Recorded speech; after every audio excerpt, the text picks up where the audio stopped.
that is innocent. And may God defend the right. Warning! Warning!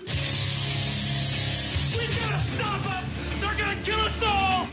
See how the trouble you've started? Be they the government, be they industry, be they organized labor, be they anyone, or human being. Time when the operation of the machine becomes so odious, makes you so sick at heart that you can't take part.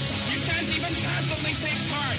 And you've got to put your bodies upon the gears and upon the wheels, upon the levers, upon all the apparatus, and you've got to make it stop. And you've got to indicate to the people who run it, to the people who own it, that unless you're free, the machine will be prevented from working at all. Revolution Radio at freedomslips.com, the #1 listener-supported talk radio station, throwing ourselves upon the gears of the machine. Revolution Radio, where information never sleeps. You called down the thunder, well now you got it. Right, you tell them I'm coming, and hell's coming with me, you hear? Hell's coming with me! Revolution Radio.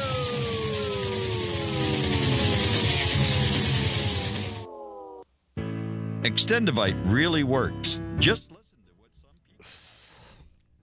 people... Hey, it's me, Jimmy. What's up? Getting ready to go on the air here at in about 2 minutes. So if you're over here on YouTube, the chat room's full over at freedomslips.com. I can't open up this chat room for whatever reason. Every time I do, I start getting problems. So I won't be here in the chat room. If you're here, great. Feel free. I just can't see it, unfortunately. I'm sorry. But, head on over to freedomslips.com. The chat room's over there. Just bump in and join us over there, because that's the best way to do it at this point, just simply because I can't, for whatever reason, open up this YouTube. When I have Google, when I open up that Google, it babooms me, and then I get trashed out. All right? So, here we go. I'm just talking over this commercial, so there we go. Radio station, its programs, and its website by the hosts, guests, and call-in listeners or chatters are solely the opinions of the original source who expressed them. They do not necessarily represent the opinions of Revolution Radio and freedomslips.com, its staff, or affiliates. You're listening to Revolution Radio, freedomslips.com, 100% listener-supported radio, and now we return you to your host.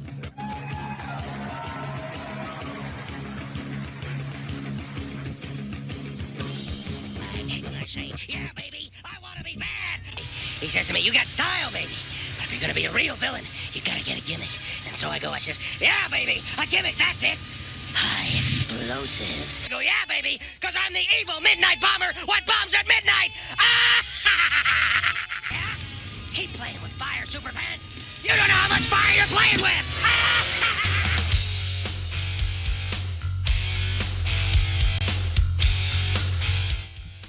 My name's Jimmy, and Into the Microcosm is on the air.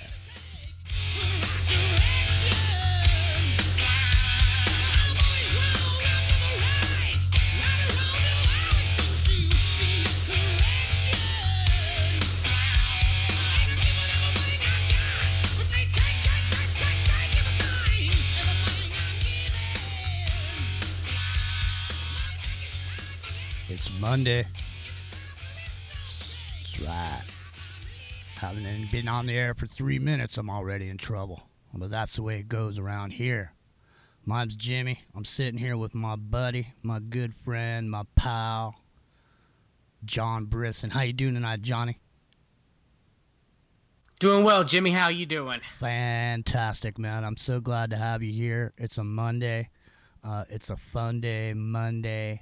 On Revolution Radio, John, and I don't know if you've looked around you, but we are knee-deep in the revolution over here. Have you noticed that?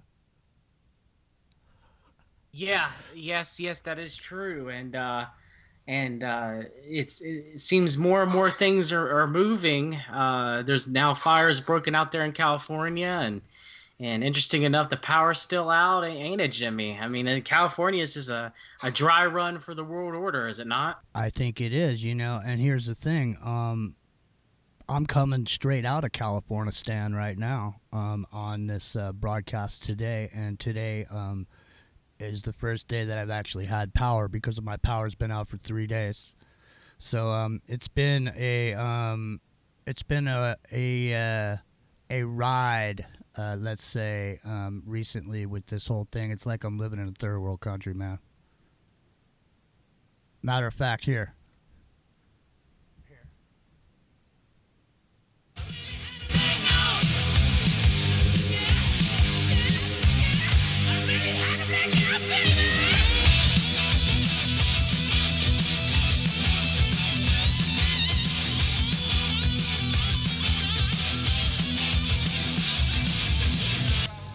Program with a special bulletin. America is now under martial law. All constitutional rights have been suspended. Stay in your homes. Do not attempt to contact loved ones, insurance agents, or attorneys. Shut up. Do not attempt to think, or depression may occur. Stay in your home. Do not attempt to think, John, or depression may occur. You know what the number one enemy of progress is, John? Questions. Don't ask any questions. Just be happy the power went out, and just be glad there weren't roving gangs bashing out windows and stealing stuff, I guess. Be glad that eventually order will be restored, and you'll be grateful for the power that you're given. Exactly. I'm feeling so much more grateful now for my power. You know, I couldn't get it. I mean, you know, it's a dry run. So everybody out there, welcome. It's in the MicroCosm. My name's Jimmy. That's John Brisson. We've read the documents. John Brisson, fix your gut. John Brisson, the man, the myth, the legend, has finally made it onto the show. Because the show's so late night, John can never get on the weekends with us. And that's usually where we sort of branch out a little bit more into some different subject matters. But since it's, you know, the light of day, we figure we shine the light of day on a few items right here today. So, and that's what we're going to do. And right now what we're talking about is CalifoniaSTAN, where I'm living. I'm living in northern CalifoniaSTAN, John. And up here, first of all, the 405 freeway was closed a while back. There was the Getty Museum property was under, you know, watch. It seems like there's this Armageddon going on out here. All these separate fires going off. People now starting fires. They caught some woman on video starting a fire over by Corona. So, I mean, you know, it's getting to that point. They caught in quotation marks. You know what I mean? Who knows if that's even real? Well, exactly. You know, exactamundo. It doesn't matter. At the point that the fire is burning, does it matter who started it? You know what I mean? I mean, at that point, you're just gonna, you know, put the fire out or run for your lives. And a lot of people are running for their lives. As a matter of fact, that basketball player just got in some trouble. I think he was running for his life. He just bought a $26 million mansion down in Southern California, and he was over at the refugee center looking for some fucking status or whatever. You know, it's ironic, man, but, you know, this is just a demonstration, ladies and gentlemen. I mean, this is like we have full control of our situation. This is not the powers going out, and you don't know when it's ever coming back. Because, listen, I got a generator, so boom, I turn my generator on. All of a sudden, what I got? Internet. What's the first thing that happens, John, when the power goes out is everybody jumps on their phones. So if there is cell service, if there are cell sites, they're going to be ones that are in main areas, and they're going to be ones that have a high traffic value. In other words, but the first thing that happens is everybody jumps on their cell phone, and the network gets jammed up, and then you can't make any calls at that point. So when the power goes out, you're going to be limited in your ability to get information about what it is exactly that's going on. So, I mean, out here, you know, I've been around the alternative truth complex for a long time. So obviously I'm prepared, right? I've got generator, I got preps, you know, I got a bug out bag, all that. We got our stuff squared away, you know, end of story, John. But even though it doesn't matter, this is when you find out. This is a dry run. Look, all my preps, my generator works just fine, right? Generator's great. Everything else is good. But you know what? I found out a bunch of stuff along the way that's going to help me in the event that this stuff, because they're saying this is going to go on for 10 years, John. And let me tell you something. This already happens up here in the wintertime just as it is, because there's so many trees that the branches come down, they take down the lines, and then everybody's power is out. As a matter of fact, that's how I found out I had cancer in the first place, in 2006, was a tree came down, knocked the power out, my heating pad went out, and I had to go someplace else. And when I went someplace else, they noticed I didn't look that good, and they asked me to go to the doctors. I did, and I found out I had cancer. So who knows? If that storm didn't happen, maybe I wouldn't have found out in time. I don't know. It doesn't matter, John. The bottom line is, boom, your power goes out. What are you going to do? You got preps? Yes, I do. I don't have a generator, though. But I do have a little bit of food on hand and water, and I have a plan. Things get bad enough, I have a place to go where everything is set up. Oh, well, that's nice. Yeah, there's a lot of really cool things people do. And I got a diesel car too as well, Jimmy, which me too. Might be better as far as gas mileage is concerned, and might actually be able to get might be able to work during EMP. So. Right, and also the other thing about that is the majority of people are driving vehicles that run on gasoline, and so the first thing that's going to run out is that gasoline. There will be diesel because trucks have to run. You know what I mean? Trucks will run in the event of emergency. Yes. They just confiscate the diesel. But I mean, in the event that something like that does happen, depending on your vehicle, you can just make your own biodiesel. If you had to. You know what I'm saying? There's lots of things you can Very do. much so. Just, yeah. I mean, it's diesel cars are the way to go. That's right. That's what I think. I mean, trucks, cars, whatever you got. You can get them cheap, Jimmy. How I got mine cheap because of that diesel gate that happened with Volkswagen. Yeah. They're worth next to nothing. Even though, they might not get 5 more miles to the gallon than they claimed that they were going to get. But I mean, now you can get almost brand new cars like I did. I got a 2014 Volkswagen Passat with 20,000 miles on it for $9,000. Badass. That's a badass car. I got a 2017 Golf turbo diesel. It's badass, man. I'm telling you right now, the thing gets I swear, I'm not even bullshitting you. The thing gets 60 miles to the gallon, man. It's ridiculous. Even mine gets 45. It's crazy. It's know. It's 700 miles, 800 miles on a tank, Jimmy. I know, and they quit making them too. They quit making the Golf. That was the last year they made it. They're not making it anymore, and it's the most popular car in Europe. I mean, everyone has them, loves them, man. You just throw your shit in there, and I mean, dude, I can't imagine. That thing rides like a race car, seriously.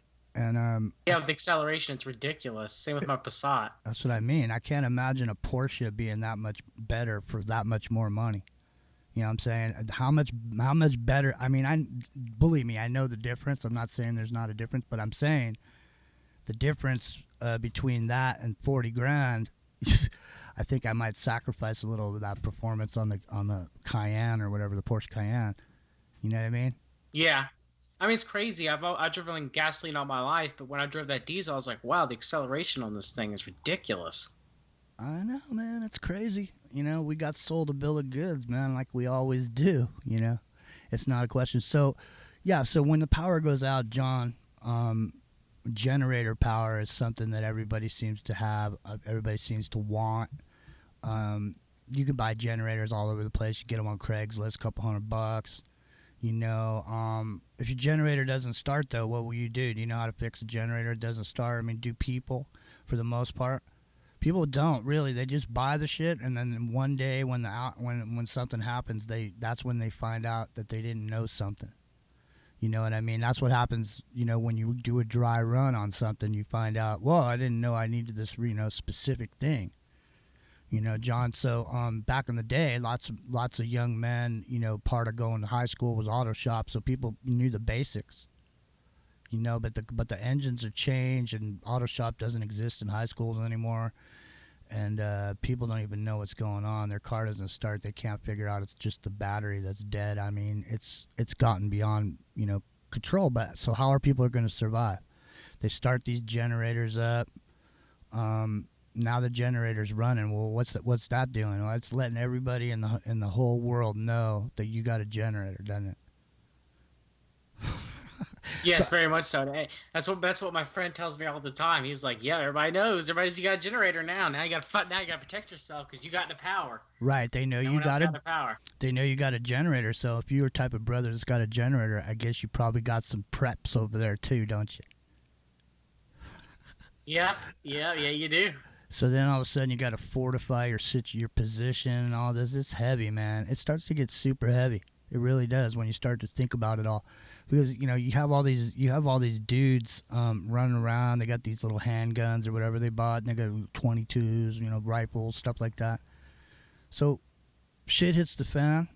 Grocery store is empty. Dude, there ain't gonna be a squirrel, a rat, a raccoon, or a possum within 300 miles of any city, because every single person with a gun is gonna go out and start trying to get themselves something to eat. You know what I mean? There's not going to be no game anywhere. What's going to happen, man, when that happens? It's clear that eventually, things go. How long does it take? Supposedly it takes 3 days before people start getting really antsy. Have you heard about that? Yes, start getting cabin fever. Yeah, it takes like 3 days, and the power goes out on the third day is when people start going, man. And people start going downtown, breaking windows, stuff starts happening, and it's funny that they keep knocking the power out here for 2 days and then they bring it back. It's like they bring us to the edge of the stressful situation, man. It was stressful, man. It's stressful. You don't realize how much of your day is taken up by this shit. There's no power. When I wasn't doing the show, or I wasn't doing something on the internet specifically, I wasn't on. I didn't have the generator on. But at that point, that means the generator's off and there's nothing on. There's no radios, there's no TVs, there's no nothing. And there's a lot of hours in a day, a lot of minutes in a day. It starts getting cold, John. Lots of people have electric heat. It starts to get cold on them. Food starts to go weird. It's... and the thing about it is you can't do. What can we do about it, John? Is there anything we can do? Nothing. There's nothing we can do. We just have to wait back until the government restores order and gives the power back. And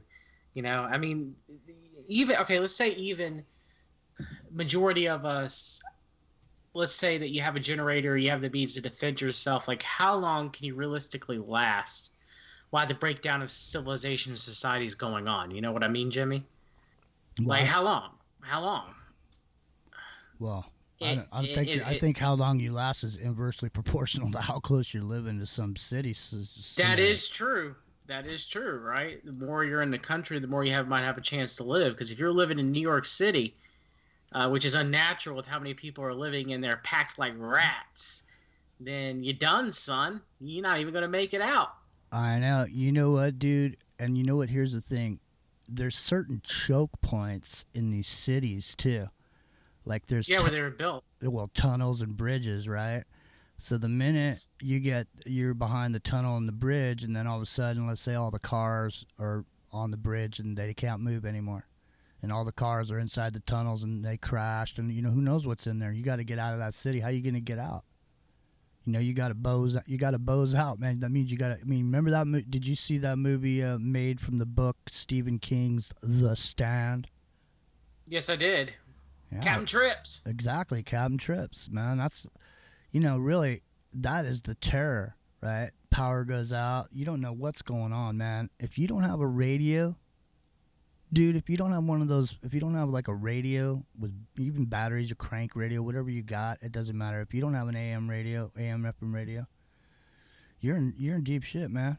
Because do you want to keep a generator running just so you can have some internet?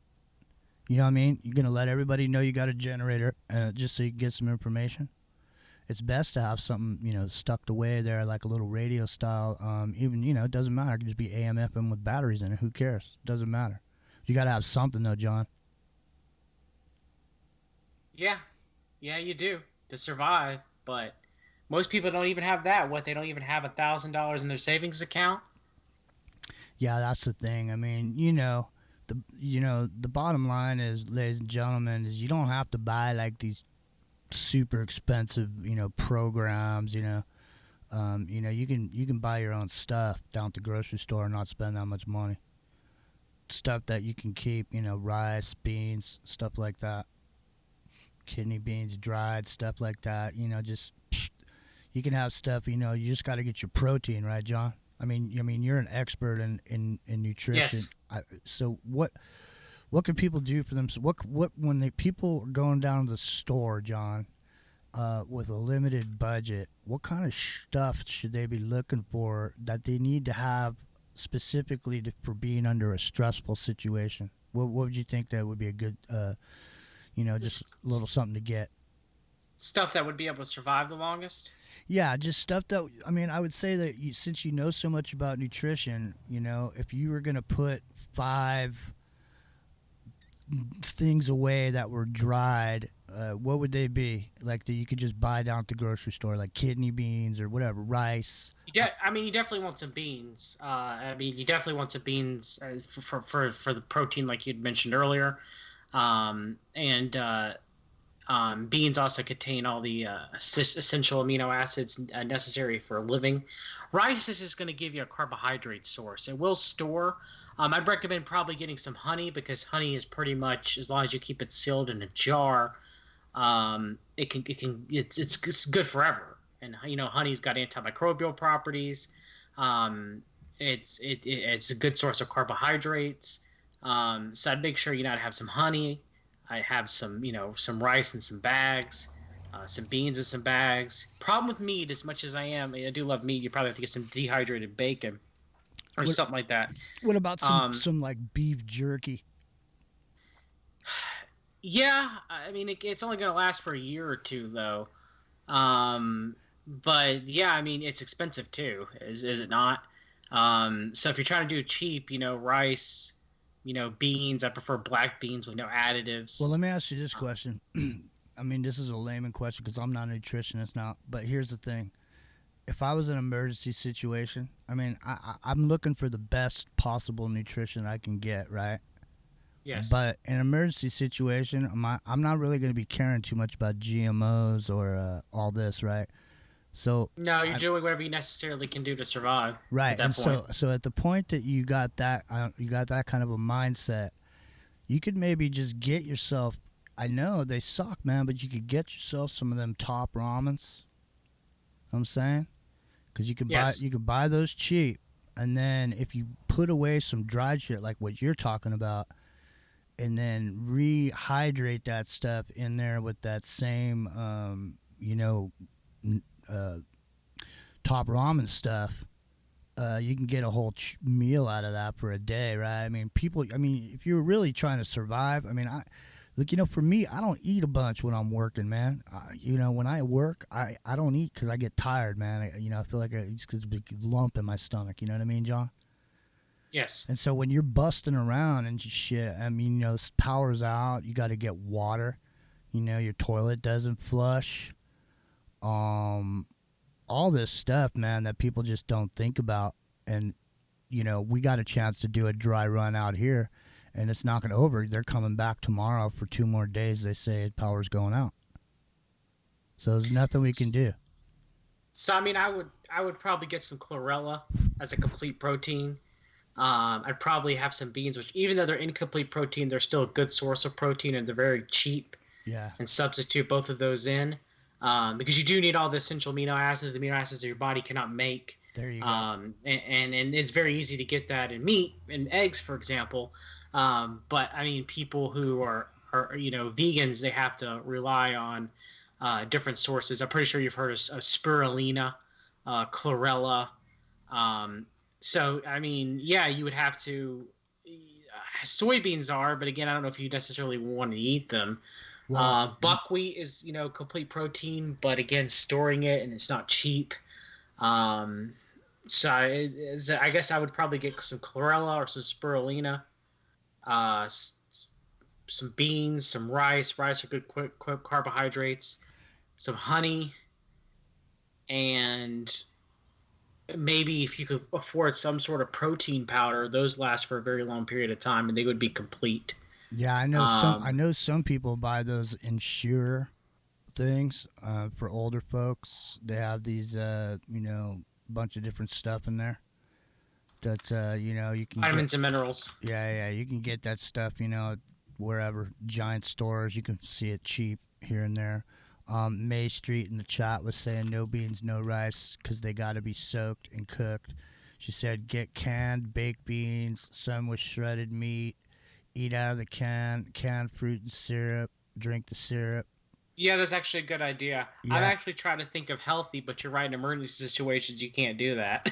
Yeah, but if you could combine the healthy with with what you need, and then you go down to the store and you get stuff that you can afford that fits that profile that you made for yourself, whatever it is that you personally need. But the water these things soak up, that water is going to go back into you. It just doesn't disappear. I mean, some of it disappear during cooking, but a lot of the hydration that we get are from the foods that we eat, too. Yeah, that's true. That is true. The thing about finding out what's missing in your situation when you have a short power outage is good. Like I say, John, it's a good dry run. It's a good way for us to sort of air out some of the stuff that happened, just because these are the things that happen to people in emergencies, but we weren't in a dire emergency where it's a life or death situation and we have an opportunity to make mistakes. But when you make a mistake and the lights go out and they're not coming back on for real, then Billy Ray just sent me a message. Johnny, send him a message and tell him we're on the air. Tell him to come on. I can't go to his message. I know he's busy though. He won't. But so yeah. Mostly the biggest thing that I found that was a big problem was, believe it or not, making sure you got matches and lighters or flints or something, man. I had no flints. We barely had any matches laying around here. Luckily, I had a lighter. But I'm just saying, it's one of those things where you go down to one of those dollar stores, get yourself a pack of 10 lighters, and just toss them in wherever you're going to keep your stuff. Another thing is, people don't take into consideration is making sure that your prescriptions are up to date, because how the power goes out and you can't get your prescriptions and you run out during the power outage, you may be in trouble. So I don't know how you can actually get more prescriptions than you're actually supposed to have. You know what I mean? I don't know how you can get prescriptions a month in advance or 2 months in advance for an emergency situation. Something tells me there's probably something that keeps you from doing that, especially if you have any opioids in your prescription. My name's Jimmy. It's Revolution Radio. I'm sitting here with John Brisson, my buddy, my pal, from over at We've Read the Documents. He doesn't just have the documents, ladies and gentlemen. He actually reads the documents, and he gets into some hardcore information. So if you want to check him out, We've Read the Documents on YouTube. Also, Fix Your Gut on YouTube and fixyourgut.com, right, John? You still there? Yes, it is, Jimmy. Fixyourgut.com. All right. Did you get a hold of Billy? Yeah, I sent him a message. All right. So, yeah, man. Wow. I mean, the world has just seemed like it's just coming. It is just coming off the wheels, isn't it? I mean, off the tracks, John. Steamrolling off the tracks. Doesn't it seem so? I mean, every single day. Go ahead. Very much so, Jimmy. I want to raise one last point real quick to everything we're talking about. What do you know about Nickonomics? Nickonomics? I don't know anything about it. Yes. Okay, so Nickonomics is kind of like the economics around nicotine, okay? So when shit hits the fan, most people will be like, well, I got some gold, But if we're blasted back to the Stone Age, gold don't mean shit. Diamonds don't mean nothing. I mean, it just doesn't mean anything. It don't mean nothing. I mean, but I tell you what would mean something, and some things that last forever if you keep them dry, is cigarettes, coffee, and booze. And if you can barter those things, if you're protected well, you'll be one of the richest men on the planet. Would you not, Jimmy? Because everybody wants that stuff. Everybody. I mean, imagine how people are smoking cigarettes. Now you may think, well, in a life or death situation, people are going to forget about smoking. No, they won't. It comforts them. And you can use it for bartering more than you can use for bartering gold and silver and diamonds. Because when things are really tough and people are barely scraping by to survive, very few people are going to care about those things. I think that was one of the biggest scams that was ever sold to the survival community, is get yourself some gold. What do you think about that, Jimmy? Well, I don't know what I've been told, but it's hard to run with a pocket full of gold. That's all I know. Gold is it's hard to move it around. I mean, it's not to say that it doesn't going to hold wealth, but I think you're 100% right. I think if you invested that same money in a generator, right, and a few chunks of silver, you know what I mean? Silver has always been the working man's money. You know what I mean? Things will be done, and I could see things being done in silver. Another thing people don't think about, John, is nickels, the coin nickel, American yes. nickel. Some of those are made out of nickel. They used to be made out of back in the day. Right. They used to be made out of nickel. So nickel and copper, those things are, in the future, if shit was to hit the fan, those things are still gonna hold value. But there was a novel that was written a while back now, and I can't think of the name of the guy who wrote it, but I'll look at it in a second. I'll look it up. But it was called Alongside Night was the name of the story.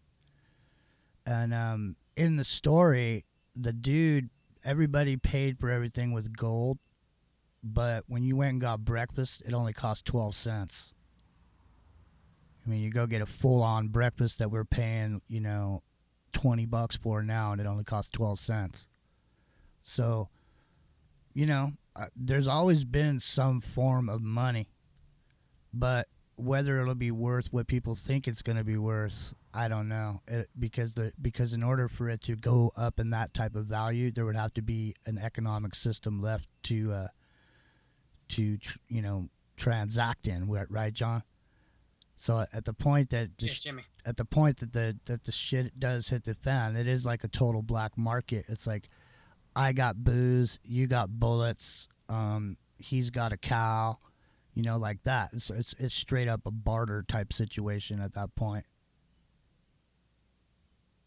So I think if things got down to that bad, I just don't think people would take silver. I think they'd much rather want alcohol or coffee or food or bullets. Oh, no, I agree with you. As far as trading, no, you wouldn't never want to use your, keeping your silver back in your little sack buried in the floor of your teepee or whatever you're living. But you got a pack of cigarettes in your pocket. You can go over there and, make a deal for a cigarette, or make a deal for a whole pack, or make a deal for a carton, But, I mean, this is like super intense after the thrill is gone and all the people are dead, because most people are going to be dead after something like that. I mean, if there was to be a nationwide blackout that lasted longer than 3 days, there'd be nothing. There'd be killing and maiming going on, John, in the streets. There'd be fires burning. Cops would just abandon their posts and go take care of their families. And firefighters would just quit fighting fires and go home and take care of their families and their kids. And that's when it all comes down, right? Very much so. Well, that type of situation is just really, how far do we have to go for that to actually happen? Not very far, do you think? How far would we have to go? Is a satellite launched by North Korea that goes around the Earth every day, supposedly rotating day in and day out? What if it was just one day they just push a button and it drops and boom, EMP? Now what? Doesn't matter, man. You don't need nuclear bombs anymore, do you? I mean, America is completely and 100% always been electrically based with a telecommunication system not seen across the world, right? And all of a sudden, Yes. The thing about it is that requires energy. Without it, we're dead, because the old phone systems worked when the power didn't work. Everybody's on voice over IP now, John. That it's very hard for somebody. Does anybody still have a hard line inside their houses? The power goes out. You could, because the phone lines were connected. Same as the power lines, you'd be able to make a call. But everybody with cell phones, good luck on that. So yeah, what if? You're right. 911's not. They had issues with 911, in California over this stuff, didn't they? I was seeing news reports about that too as well. Yeah, last time they put the power out, some guy died because his oxygen machine turned off. Yeah, that's the cost of doing business. Just like when they used to spray Serratia marsins over the California coast, and no, don't worry, we're just testing. Don't worry about it. And some people came down with pneumonia and died. Well, it's the cost of doing business. Here's the thing, too, man, is that the economic centers are still open when the power's out. So the residential power is out, but the shopping center power is on. So you can, even though you got your house is so it's stimulating the economy in a sense, right? Because it's a matter of circuit flipping, right? This circuit is on this circuit is on that. Flick this switch, but don't flick that one, because that's the one that's got the supermarkets and stuff. They're going to lose all their food, and then they're going to get mad and come after us, see? But old Mr. Jones loses his refrigerator full of food, John, he's just out the $300, right?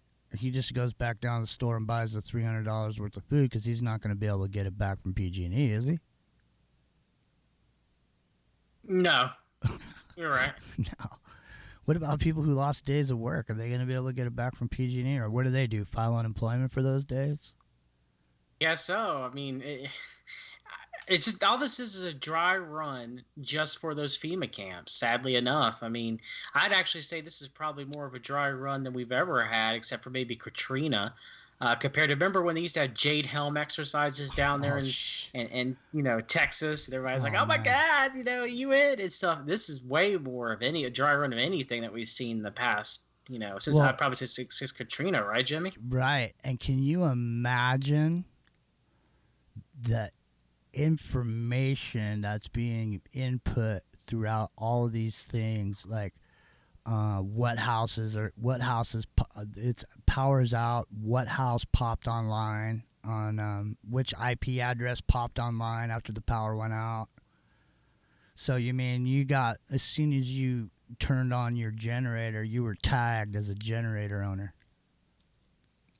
The other thing is they got all these people out here buying this solar power. Yeah, I saw that. You saw it? What did you say, an article? Yeah, I saw the article talking about. I didn't mean to cut you off. I read the article and I was just like, "Wow, Jimmy, really? People didn't even think about installing batteries for backup power." That's exactly what I was just gonna say, man. I swear to God, yeah, right. So it's a grid tie. So you got solar power, but you're getting nothing out of it. And when the power goes out, you got nothing. So you got that rebate though, and you got to put those solar panels up. They didn't cost you nothing. You got them for free, as long as you put it back into the grid tie. So let us rent the top of your house for our solar panels. You supply us with energy, and then when the power goes out, you're out of luck, pops. So yeah, it's insane, Johnny. It's insane, man. It's literally like, I can't imagine this kind of stuff going on at different periods of time in America where people wouldn't stand for it. Why do people just stand for it now? Do you think there's a frequency running, just like in They Live? Sleep, sleep, sleep, John. John, sleep. No, wake up, John. John, do you think there's a frequency keeping people apathetic? What is the apathy? You made me go sleep there for a minute, Jimmy. So I'm sorry. But possible, or people just get burned out. I mean, they got news 24/7 going into their eyes and into their ears, and people, people just get burned. They go from just not caring. Why it wasn't.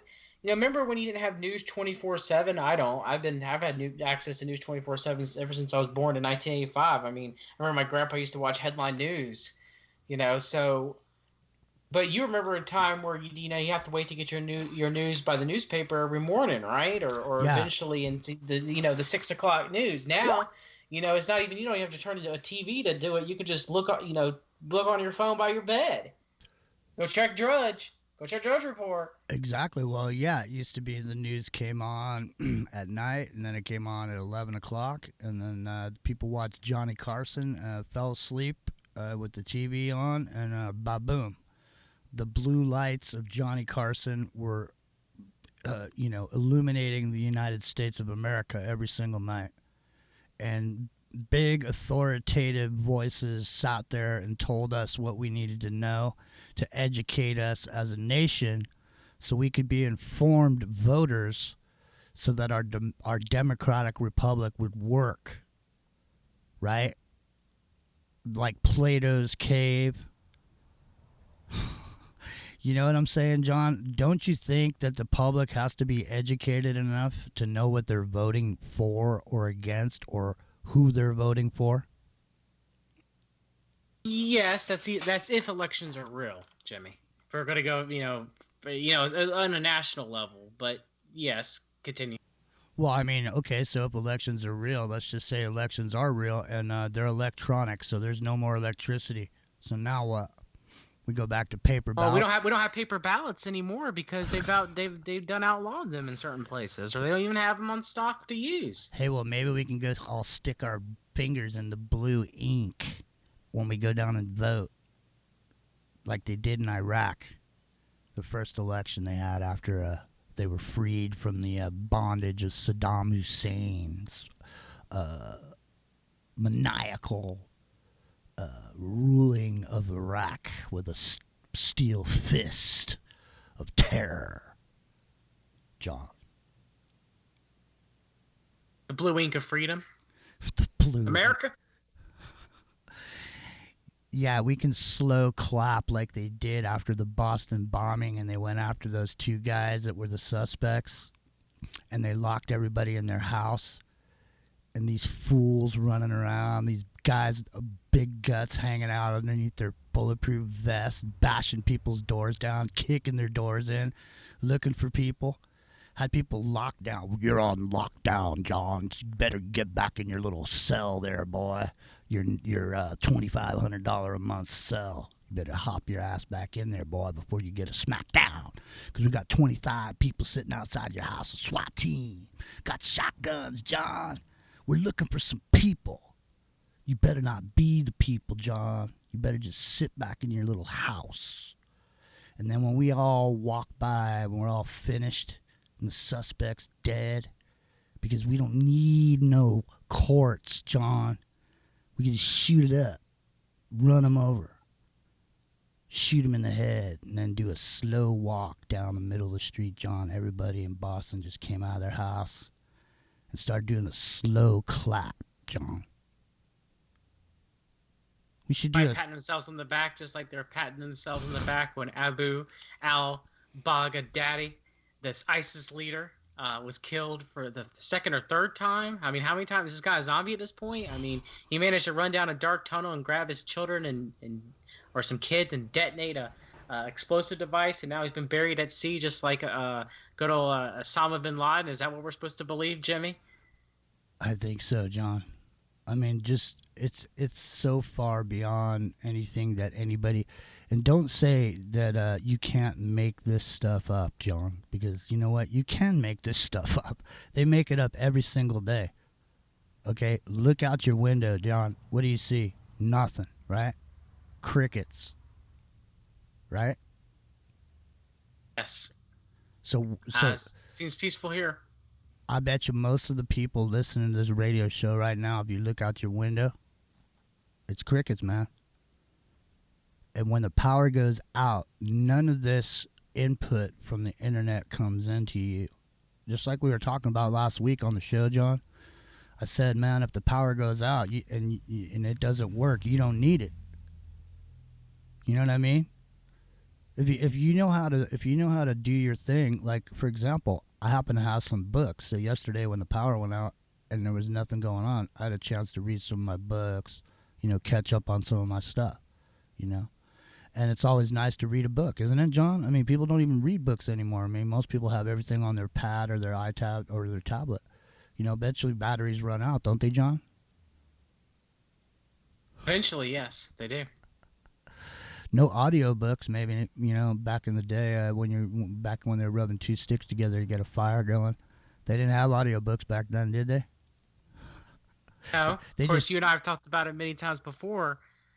No one reads anymore. No one has books in their hands. Who knows the Kindle version they're reading or their Audible audiobook they're listening to?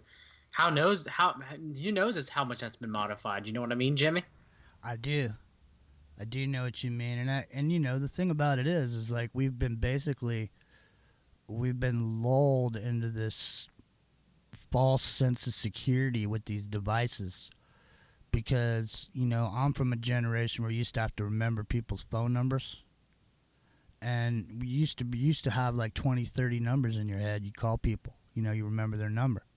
But most people today can't remember numbers because they got them stored in their phones. They're letting their phone basically turn your device into part of your brain, where you rely on the device like your brain.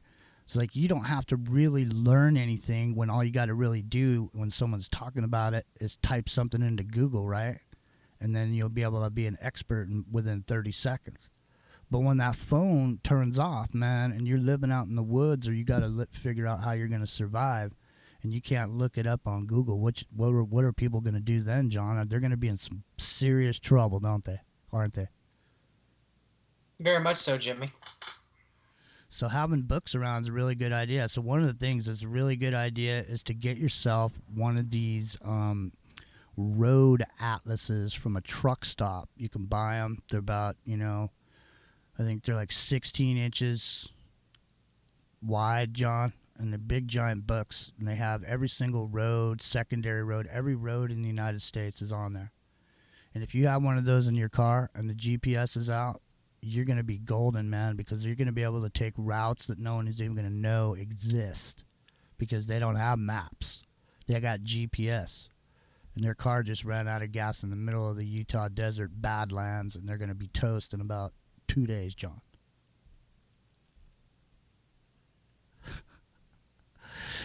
It's the apocalypse. John, how come everybody thinks the apocalypse means Armageddon? You ever thought about that? Because they're brainwashed. It means revelation. I know, but that's so funny. It's like, it's the apocalypse, John. Yeah, that's right. We should be afraid of the revelation, shouldn't we, John? The revelation of the method. Very much so, Jimmy. I know you're pretty. You're one hound dogging brother on revelation of the method as far as the system goes, and I just want to point everybody over to your YouTube channel. We've read the documents, and the reason it's called We've Read the Documents, John, is because not only do you actually get the documents, but you read them too, don't you? Yes, I do, Jimmy. And yes, I do. So what was your latest? I saw that you'd put something up on your channel. What was the latest thing that you put up? We got about 10 minutes before the break. What was the latest? Go ahead. I read the declassified FBI documents that came out on Friday about the Finders cult. Well, that's intense, man, because I know you've been doing a lot of work on that, John. Yes, I have. I have about a half of a book written, Jimmy. So I've been investigating the Finders for about 3 years. So were there any revelations in this new document that you had come across that gave you some new information, or was the same old thing that you already had together, or what was going on with it? Some of it is what I knew, but they finally gave us the Washington Metropolitan Police Department report was finally declassified from secret, and I never thought I would see it. Of course, there's redactions in it, so I don't, I can't make out all of it, but there is some information in there, like eyewitness reports that children were kept in cages up in Virginia, and that that the Metropolitan Police Department thought that that the finders were connected to the CIA, which backs up Ramon J. Martinez's customs report that the connections between the finders and the Central Intelligence Agency. And then the Central Intelligence Agency and the Foreign and Counterintelligence Agency within the FBI told both the Metropolitan Police Department and the Customs Department to stand down, to stop investigating the finders, that they would, quote-unquote, step on their toes. So I mean, it was what we already knew, but it's good to get further. So on your latest YouTube, then did you dissect the document and go over it? Yes, I did. So they can find it right over there. We've read the documents on YouTube, right? Yes, Jimmy. Right on. So listen, ladies and gentlemen, we've been talking about CalifoniaSTAN, and we've been talking about Northern CalifoniaSTAN and the power outages and what are the subsequent. What did I learn, and how am I going to do? I only have 24 hours before it starts again, supposedly for 2 more days, and the wind was blowing big time over here, John. Big time all day yesterday. Limbs were snapping all over the place. That's the thing about living up here in the trees, especially around the redwoods, John. Because when the redwood branch snaps, they call it a widowmaker. Because when it comes down, it'll kill you.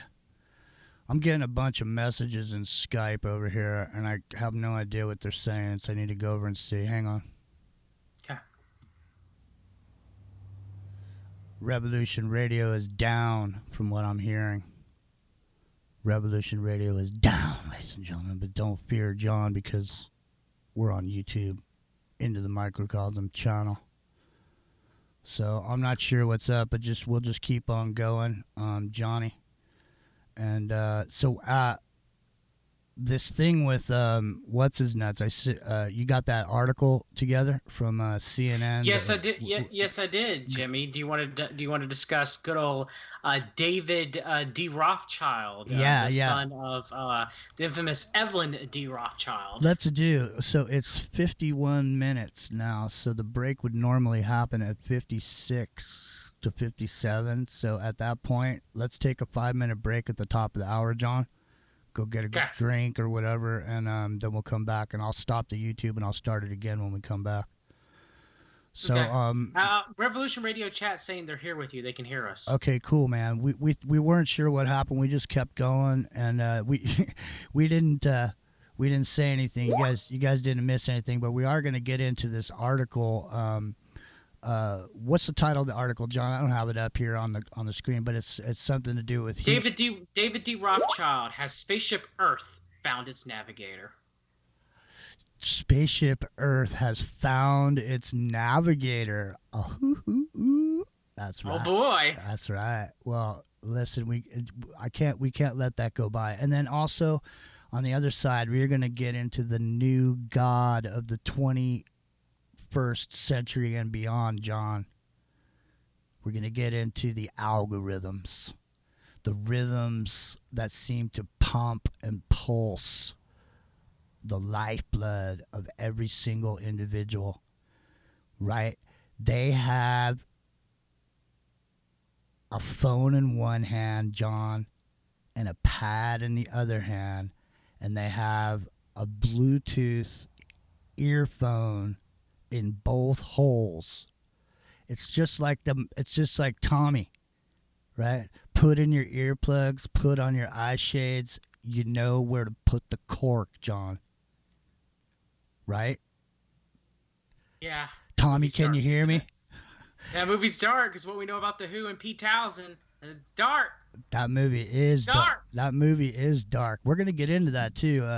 Coming up on the regular Into the Microcosm nighttime show, 11 p.m. Pacific, right here on Revolution Radio, fully self-supported by the listeners. Generous contributions, please. If you got some time and you got a few extra bones laying around, we could use it. The rent man has been sniffing around, John. I had to put my chow on harness because he doesn't take too kindly to the rent man for some reason. I don't know why. Maybe he's sneak dogging around the property. I don't know. But whatever I do know is that anything you can do to help over at freedomslips.com, there's a couple ways you can donate. You can become a monthly member. We are fully self-supported, ladies and gentlemen, from the generous contribution of listeners. And, man, it is the 28th of the month, and we got a ways to go. So hopefully you can send us some bones. And if not, well, maybe you could pass us along to some friends. Let them know about Revolution Radio. There's a lot going on here. It's going on 24 hours a day. And not only that, yeah, I am really close to Ben Loman, Popsicle Toast. Not only that, and thank you, Crab Cake. I love you guys, too, very much. I'm really thankful and grateful to be part of the Revolution Radio family and stoked to be here with John Brisson, my buddy, the heavy hitter. I didn't bring my bulletproof vest today, John, because I know we weren't going to get too deep into any political talk, but because we only got 2 minutes before the break. But we will definitely get into some political talk on the other side, ladies and gentlemen. So don't you go anywhere, because John, before the break, tell them where they can get a hold of you again real quick. We got about a minute. Go ahead. You guys can find me. We've read the documents on YouTube. We've read on Twitter, as well as fixyourgut.com and Fix Your Gut on YouTube. Hey, tell me a little bit about Fix Your Gut, John. What are you doing over there, man? Over there, trying to help people's gut issues and their overall health issues, and talk about supplements and herbs and clean food, and over 250 articles over there on fixyourgut.com for free for you to read, and videos, different podcasts with my partner Jason Hooper. We did a recent one on Alzheimer's. A lot of people don't know that it seems to be the cause of Alzheimer's disease. It seems to be uncontrolled herpes simplex 1 virus reactivation. So keeping that in check can help prevent against Alzheimer's. Or if you have a loved one with Alzheimer's, or you have Alzheimer's yourself, a possibility of tackling it as reactivated herpes simplex 1 may help extend your life with Alzheimer's. So, hey, B5 Basement 5's in the chat. Are you in the chat, John? No? When we come back, I'll shout. Yes, I am, Jimmy. Oh, okay, great. When we come back, I'm going to shout out the chat, and we're going to get into the new god, ladies and gentlemen, the etheric predator sniffing your IP address for details on anything that it wants to know, because you have no idea it's even there, John. It's there. It's ever present. It's like the eye of Horus, John. It's present. It's just like the eye on the dollar bill, isn't it? It's just like the eye on CBS. You know what I mean? Yes, the all-seeing eye. It's always there, isn't it? And now it's just like God. It watches everything you do. And in the end, when the algorithm and the AI team up and become the Judas of sounds like the break. We'll be right back, ladies and gentlemen. My name's Jimmy, and this is the MicroCosm Revolution Radio.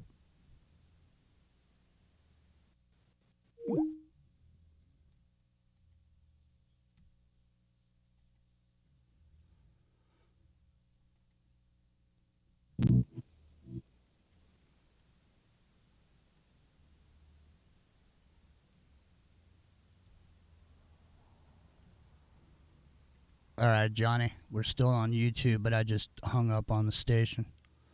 So we're clear for till 2 minutes after if you need to go use the restroom. I'm going to go grab something. I'm going to use the restroom real quick. Me too. I'm going to go grab something to drink, ladies and gentlemen. I will be right back. Let me see if I got something here you can listen to while I'm gone. I don't know. Let's see.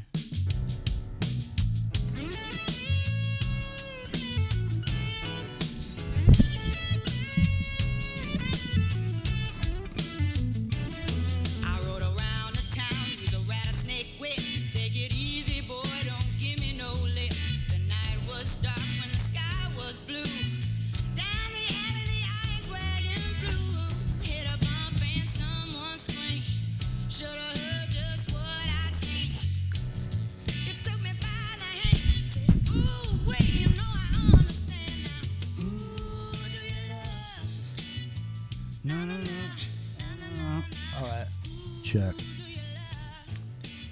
I'm coming back with that. sorry. You guys got to listen to it again. I'm sorry.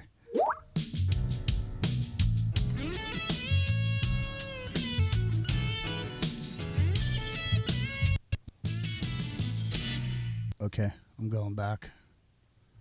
We're good. Okay, Jimmy, I'm here. Okay, cool. I'm going back. I'm adding them to the call. Stand by. Hopefully, if I see it in here. We're still live on YouTube, too. There's Pete Santilli. I got Pete Santilli's contact number. Hold on. Oh, there it is right on top. Jesus. I'm going blind, dude.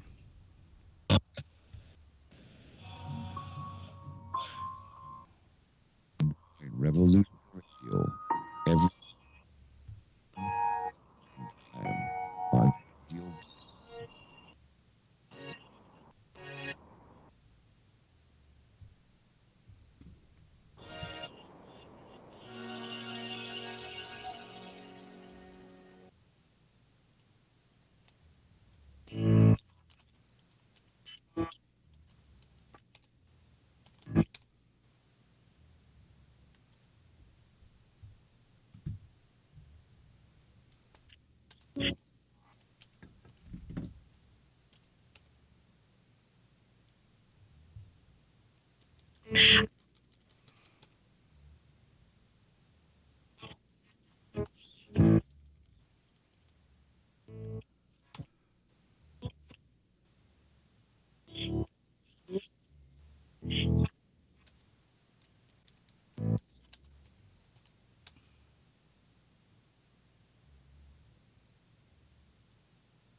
Sorry, you guys on YouTube.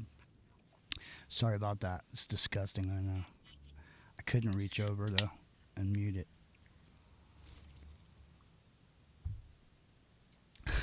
These are the behind the scenes that you don't want to know about.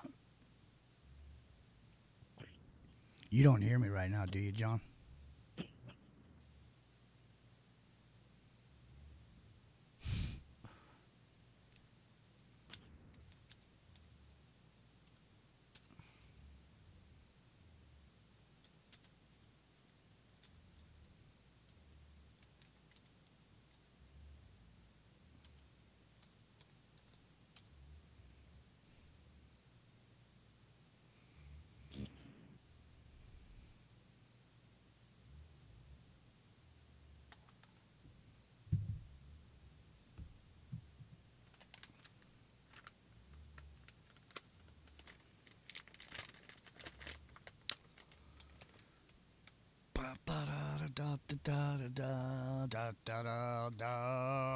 All right, well, here we go. I'm entertaining you.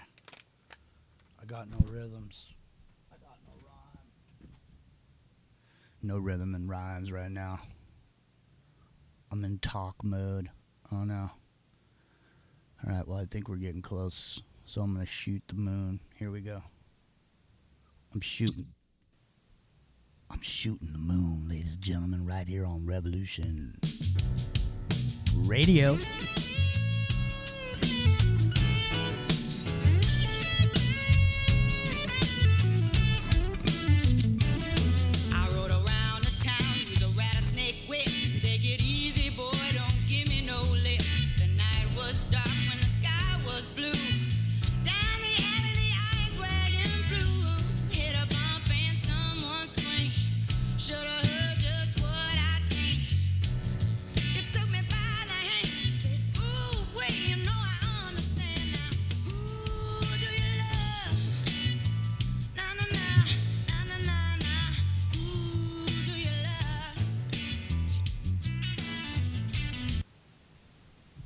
I love Revolution Radio, and if you do too, you can drop on by freedomslips.com. Oh, here she comes again.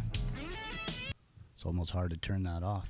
And if you like Revolution Radio like I do, I love Revolution Radio, and you can join us at the chat room over at Revolution Radio, freedomslips.com. Same place you can join in the contributions We need to try to make the Rent Man happy. And we got 28 people over in the chat room. Popsicle Toes is in there. Sam Squatch. Ahmad is in there. Hello. Noreen, John. Hey, Johnny, what's up? B5, Basement 5's in there. Choppy Water. Corey, 1967. Janap. Mitchell, what's up, man? Prometsk. No, I think that's an X. Mr. Rowe is in there. What's up, Mr. Rowe? Good show earlier today. I'm in there. Me is in there. And Crab Cake, nice to see you. Stardust, man. What's up, man? Good to see you.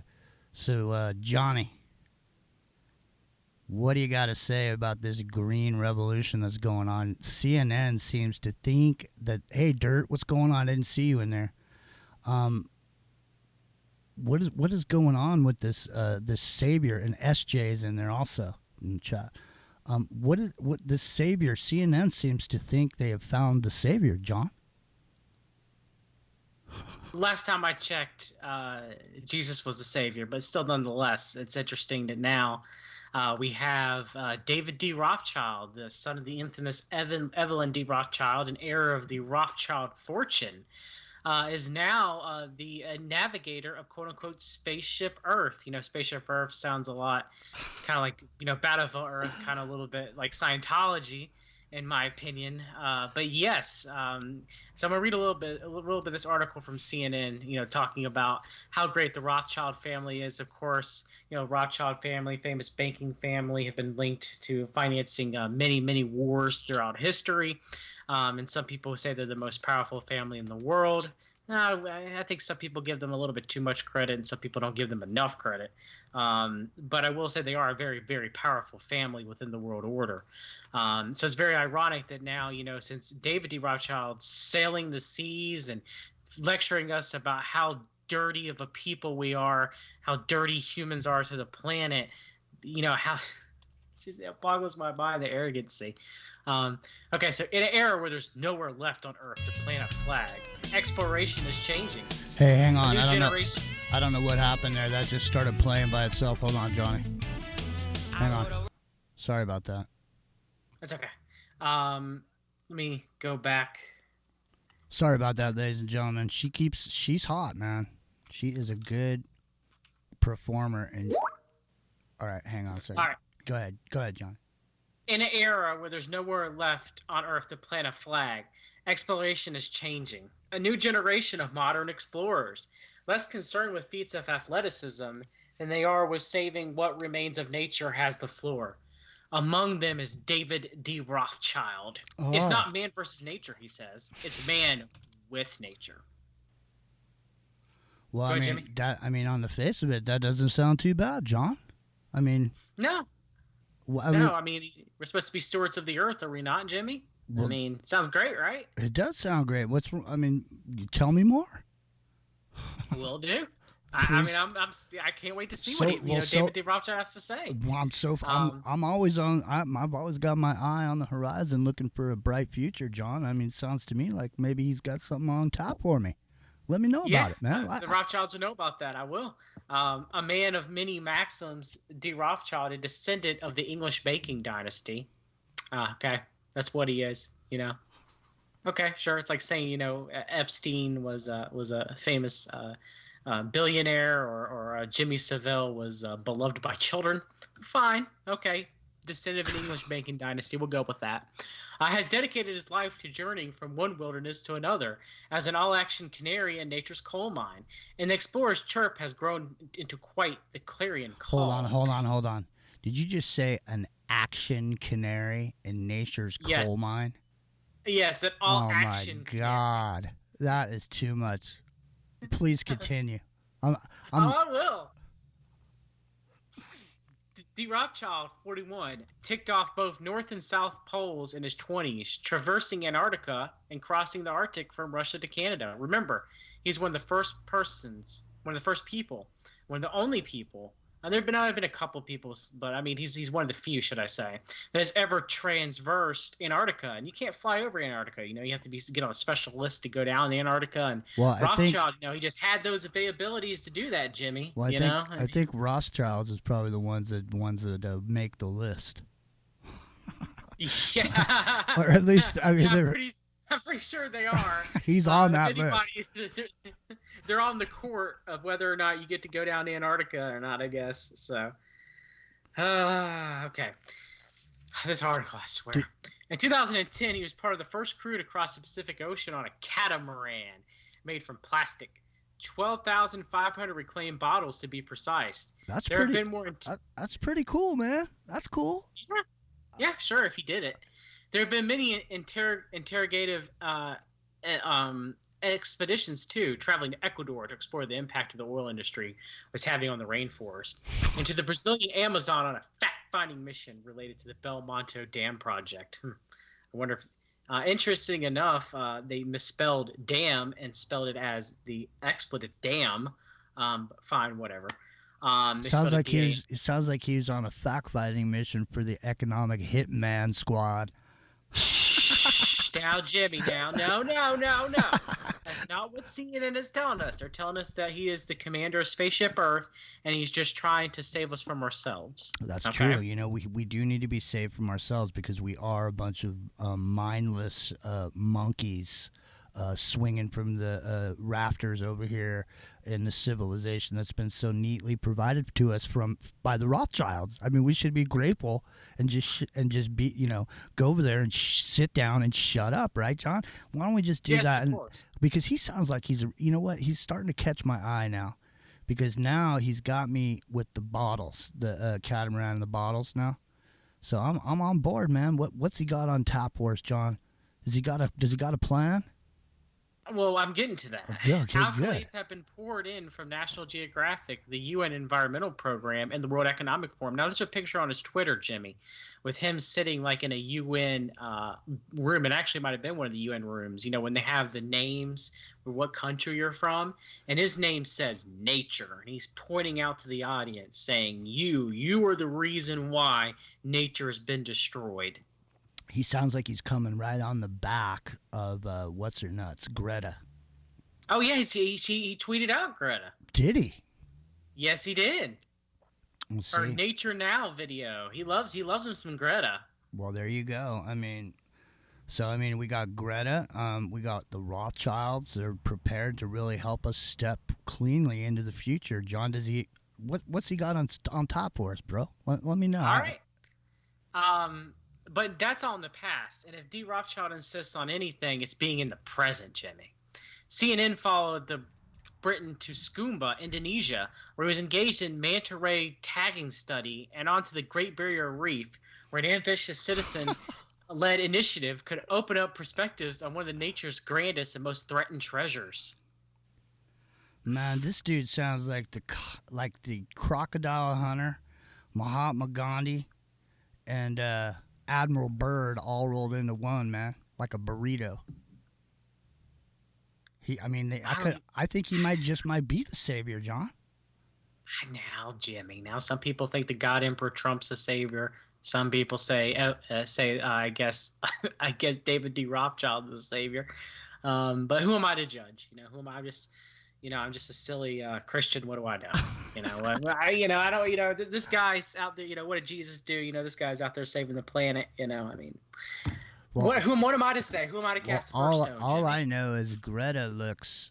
When I look at her face from an empathic standpoint, she seems way older than her years. Almost to the point where. Recently these people adopted a child, John, over in America here. For all our worldwide listeners, they adopted a child from, I want to say Romania, because I'm pretty sure it was. I read that article somewhere around there, yes. It was I think it was some ex-Soviet country, part of the USSR. I don't remember exactly which one. Yeah. But yes. Well, yeah, she was 20-something years old.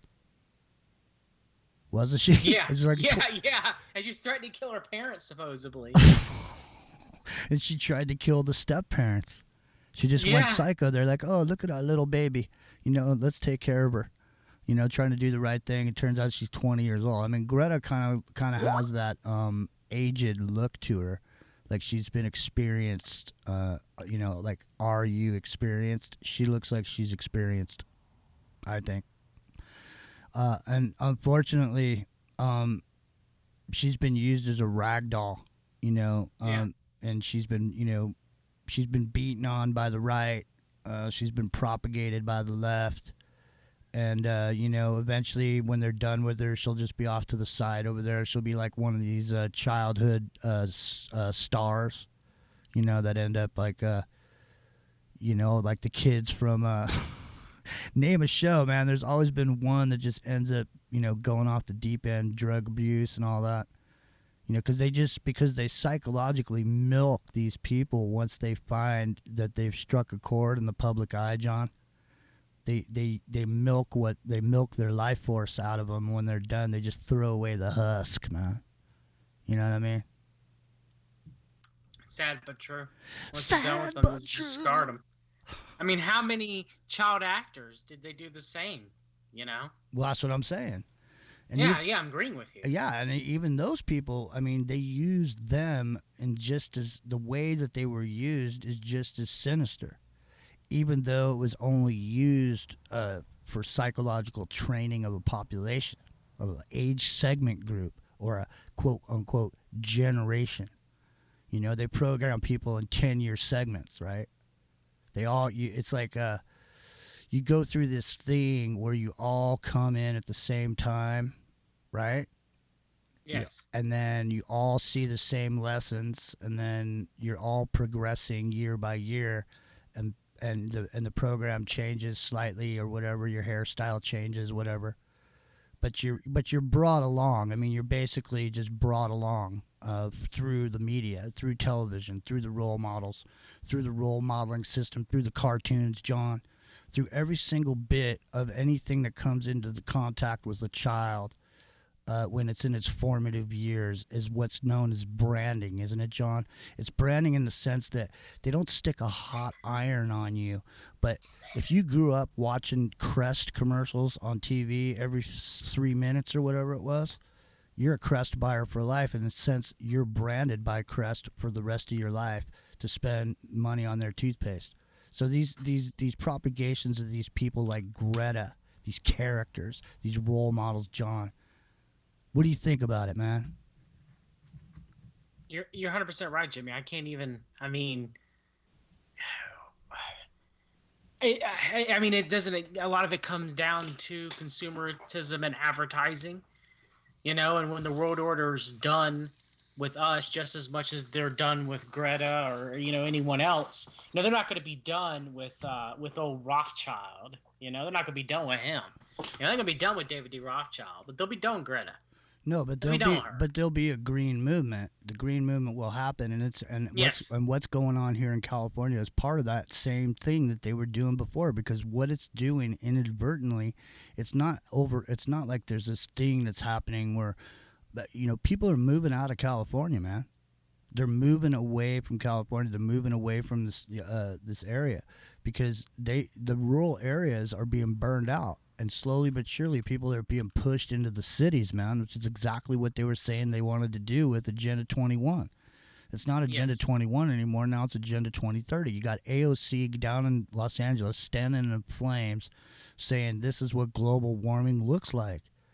No, man, this is what California looks like. California's been burning since I've lived here. I mean, they used to have fires down in Los Angeles and Malibu. I remember Sean Penn living in his Airstream because his house burned down, and all he had was his Airstream and his pool.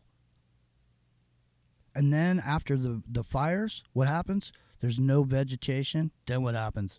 Rains, mudslides. It's what happens. It has nothing to do with global warming or climate change. The climate's not changing here. It just hasn't been raining. Okay, last year it rained. I still have water in my reservoirs right here, which normally by now has been sucked out dry, and we're waiting for rain. But this year they're still full, so I don't know why it's still full, and it's kind of weird because it goes to Los Angeles. all the water from up here whoosh, goes down there. So, man, I don't know what's gonna happen, John, with all of this stuff, man. I mean, I don't know. There has to be a green revolution in the sense that there needs to be some sort of an evolution, not a revolution, and that's what has to happen. People need to get an evolution going. We need to evolve past this same old going roundy with the Rothschild at the helm. He knew Napoleon won the war, and he went back and took over the stock market. Rothschild wasn't Rothschild in the original Illuminati Masonic group. Didn't Rothschild wasn't he one of the originators of that, John? Yes. Which group was he the originator of? I can't remember now. It's it's been so many years since I can't remember, but I know what you're talking about offhand. I can't remember though. Anyways, it doesn't matter. The point is you got CNN putting this guy into heavy rotation. There's a couple of guys running around that have you ever heard of this guy Raj Patel? Oh, you want to talk about the Maitreya? We could talk about the Maitreya if you want to. Yes, I'm very well versed in Raj Patel. Are you really, man? Well, let's talk about Raj Patel because lots of people don't even really know who he is, and he was a character that got brought up in the conversation by Freeman. It was the first time that I ever heard of Raj Patel. Well, I heard him I found him on a GLP Godlike Productions thread back in 2012, right after my son had been born. They talked about Benjamin Creme. Yeah, Benjamin Creme. Well, it was interesting because Freeman had brought up these 3 different characters that he thought had potential to be the Antichrist or whatever. And one of them was Raj Patel. And then Raj Patel started to get a little bit of traction at the Sundance Film Festival with his cameo appearance in some film. And he was starting to get promoted, and I thought that was going to be the moment that Raj Patel started to make his way into the public eye because realistically now, John, I don't want to give too much away, especially since you know about it, but maybe what I'll do is I will go find a clip of Raj Patel and what he talks about. I know what he talks about. I'm very well versed. Jesse Spots has also covered Raj Patel, and he thinks he might be the Antichrist or the Antichrist too as well. All right, well, okay, go ahead and why don't you tell everyone about Raj Patel, and I'm gonna go see if I can find the video that he did promoting his first book where he's talking about fast food and organic food. Oh yeah, and he talks about I valued my little brother as a cent. It's a great video, by the way. It is a great video. Okay, so everybody out there listening on Revolution Radio, Raj Patel was British Indian, and he graduated from Oxford with a degree in politics and economics and philosophy, and later got a master's degree from the London School of Economics. And Patel worked at the World Bank, the World Trade Organization, and for the good old United Nations. Okay, so Raj Patel wrote a book about food. He wrote 2 books. One was on, actually, no, I think he might have written 3, but I only remember 2 of them offhand. He wrote the book, which I've read, 2008, Stuffed and Starved, The Hidden Battle for the World Food System. And in there, he talks about how world hunger and many different ways to solve it, and how they're the conventional food chain from producers to manufacturers. And he is a smooth operator. Oh, he wasn't always. He is now. It took him for a long time to get that ability to speak, but now they have groomed him into a very smooth talker. He is, and he's got an English accent. And is he an Indian dude, or is he, what is he, an Indian dude or a... He's British Indian. So he's a British Indian, so he's dark skinned. He grew up in London. There you go. I mean, he's got a super sweet talking voice. He's got a great mannerism about him. I'm trying to find this video because it's only a couple minutes long, and I think the audience would really get a kick out of it just because. Let me see if... Benjamin Creme said he was the Maitreya. Well, listen to this. Here's one that says stuffed and starved as food riots. Yeah, that was his book. I've read that book. As Actually. food riots break out across, I can't see the whole title. Let me see what this says here. Let's see if this is it. I don't know if this is the video. Let's check it out. We're rolling the dice, ladies and gentlemen. It's Revolution Radio. My name's Jimmy. It's into the microcosm. And this is John Brisson. And this ain't it. Because this, well, maybe it is. Let's see. Here we go. Let's try. I'm rolling the dice, ladies and gentlemen. You never know.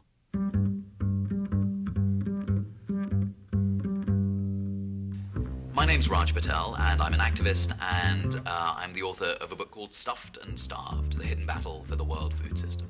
One of the greatest lies of our modern food culture is that it gives us choice, and that when we go to the supermarket, we're choosing between an abundance of things, all of which we want. But in fact, when we go into... Okay, that's not it. So that is not it. But here's the thing. Yeah, hey, it was a good overview, though. Yeah, but here's the thing. I'm going to find the right one so that you can see how polished it is compared to that one. That one's like basically... Yeah, the other one is really good. It's about him. Like, I worked in a store with my family, and I barcoded my... Exactly. Yes, maybe definitely. could you maybe dig that thing up, dude? I cannot... Okay, let me see if I can find it. I cannot for the life of me remember what the title of that thing is. I wanted to try his book title, but I don't think that's it. He might have been... Well, maybe it is his book title. I don't know. My name's Jimmy. I'm just spinning out of control because I'm in Southern California's Northern California neighbor, Santa Cruz, and today is like a Southern California day. It's it's a fall day supposedly, or autumn or whatever, and but it's still like summer here, and that's why the winds have been blowing these Santa Anas that they're talking about. We don't get them up here in Northern California. You get them in Southern California. But winds have been blowing, limbs have been snapping, helicopters have been flying by my house for the last 3 days, and now it's silent. There's no wind. It's a beautiful day, and we're waiting the next blackout, which is going to come tomorrow. John, were you successful? Give me a minute, Jim. We can continue talking about Raj Patel, but I'm going to find this darn clip. I know. We have to find the clip is key. The clip is key. So, what do you know about Benjamin Crumb? Well, I know that he used to parade around over on Coast to Coast and allude to him knowing who the Maitreya was and how he was the spokesman for the Maitreya and all this. And that's about as far as I ever got with Benjamin Crumb. There's nothing he was saying that I was really interested in. I didn't find him to be mystical, prophetic, and I didn't find his constant whetting the appetite for the Maitreya act that he threw down over on Coast to Coast with Art Bell and subsequently George Snorri. What is the Maitreya? Can you give us a brief idea? If anybody listening, they might not know what the concept of the Maitreya is. Well, the Maitreya is this figure that's supposedly going to appear that everybody's going to fall in love with and want to have be the one that's speaking for everyone type of thing. I would say, maybe you could consider it to be the Antichrist figure, or if you were looking at the Quran, there's a figure that is their savior figure, John, that seems to line up, does some of the same things that the Antichrist figure in the Bible does, the savior figure in the Quran does.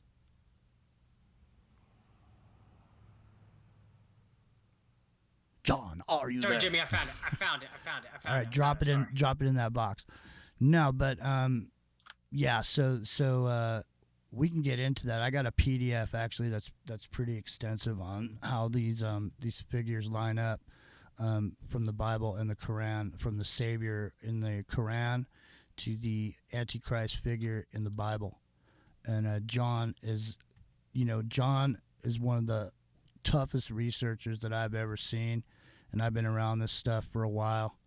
And ladies and gentlemen, do yourself a favor. If you like hard-hitting information, if you like somebody that really gets down to business and brings up the facts of the matter, you want to see John Brisson over, we've read the documents on YouTube, and also equally as knowledgeable and if not more aggressive in finding ways and methods to help his clients. John's a consult.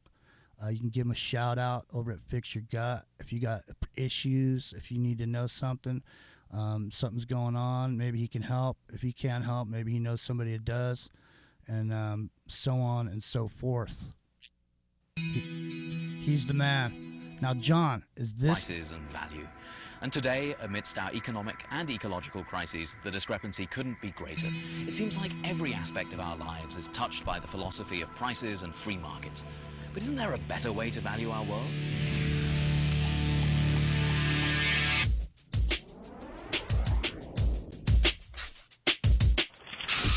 Growing up, my parents had a convenience store. My favorite thing there was the price gun. Especially when I got to make my own prices. And of course, I knew the exact value of my little brother. As a kid, that was a joke. But given our current crisis, when we see this as more valuable than this, when most people can't afford this, but they call this a value meal, where a tomato farmer gets paid less in a year than a Wall Street banker gets in an hour. It seems as if the joke is on us. So how do we get here? From the 1970s onward, our economy was hijacked by free market fundamentalists whose mantra was greed is good and regulation is bad. But it gets darker still. I encourage you all to go shopping. We were all along for the ride. We bought, ate, and drove more, and paid for it with debt, diabetes, and pollution. We mortgaged our future and called it freedom.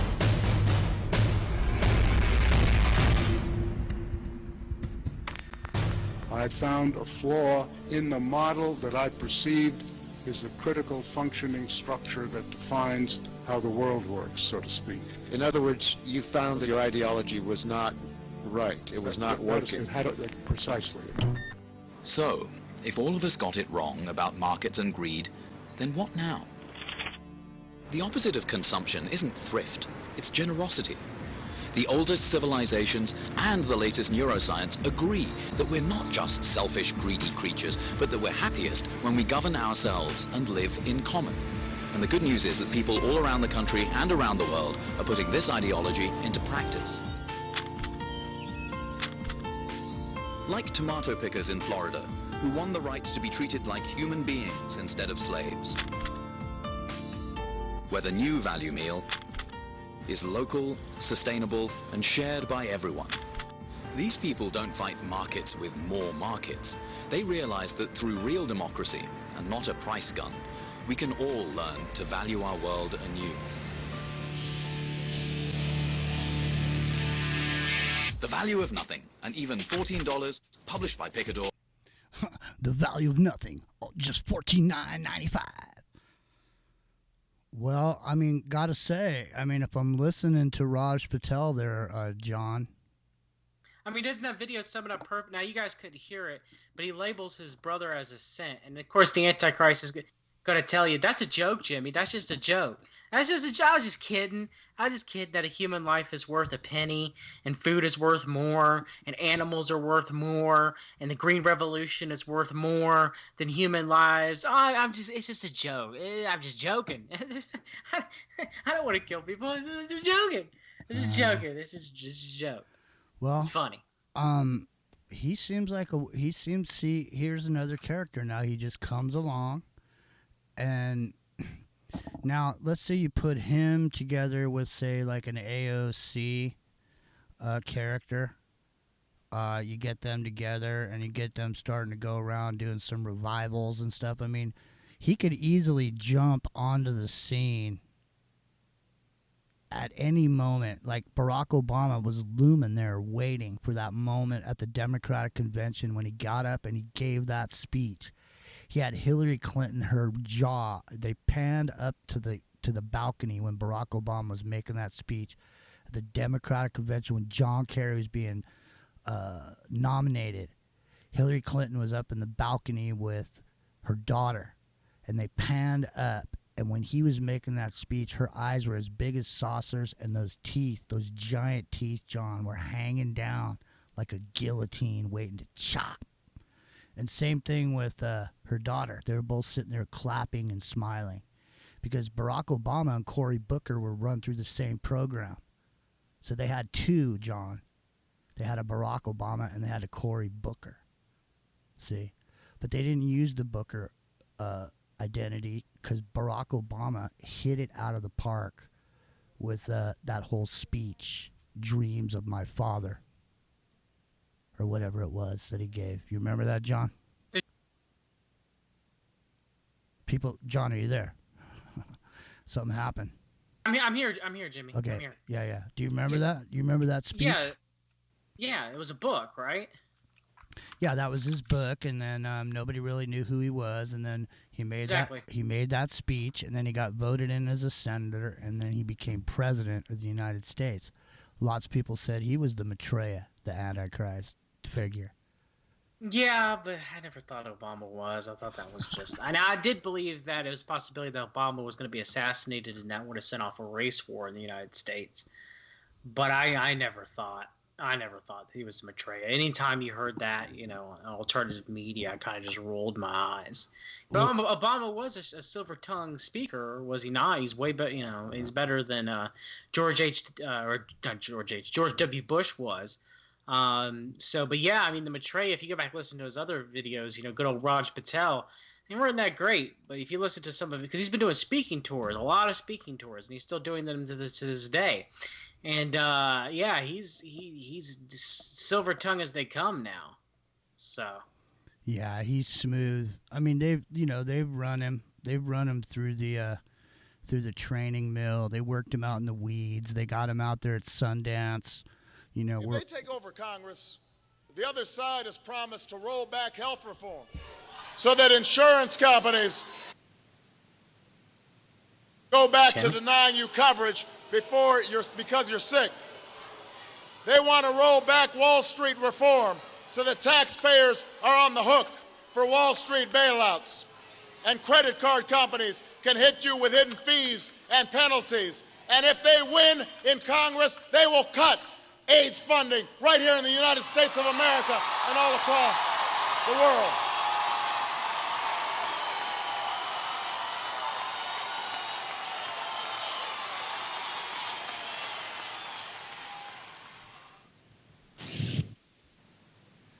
Thank you, Satan. Thank you, Satan. Remember when he used to say... Now, Jimmy. Obama never said that now. Come on. No, but if you play some of that backwards, you can hear him say I it. know. I know. I'm and you saw all these white middle-class women in the audience. Their eyes were literally rolling back in their heads when Obama came walking in because they thought they were literally seeing the second coming of Jesus Christ. He's a real smooth talker. Make way, bow down. Because here he comes, the Messiah. Everybody thought he was the Messiah, didn't they? And But he wasn't, because some of those women, they got wet, too.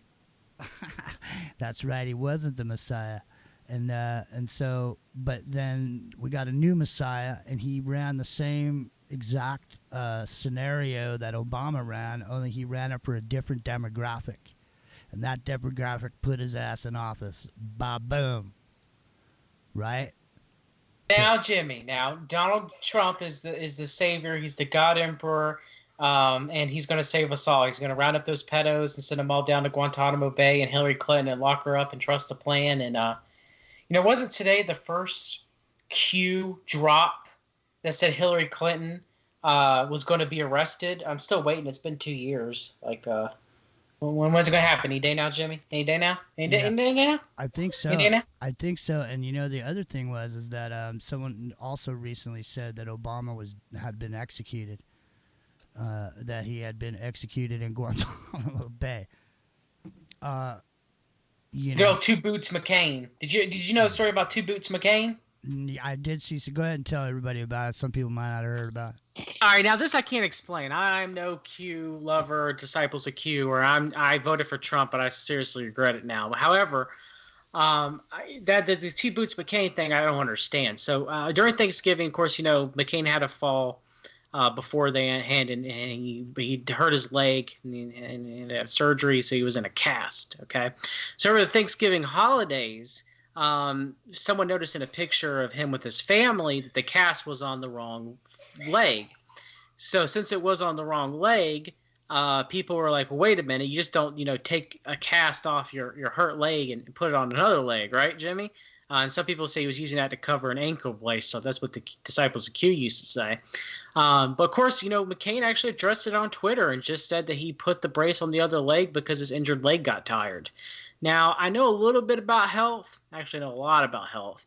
And I don't think there's any time where you take a brace off, a major brace that's covering a good half of your leg, and put it on your other leg because it's getting tired, quote unquote, after a major injury.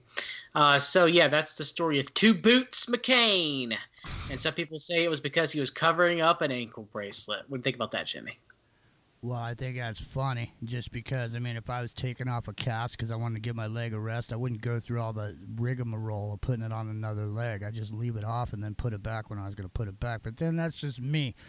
I may be from a different generation, John, where they had common sense.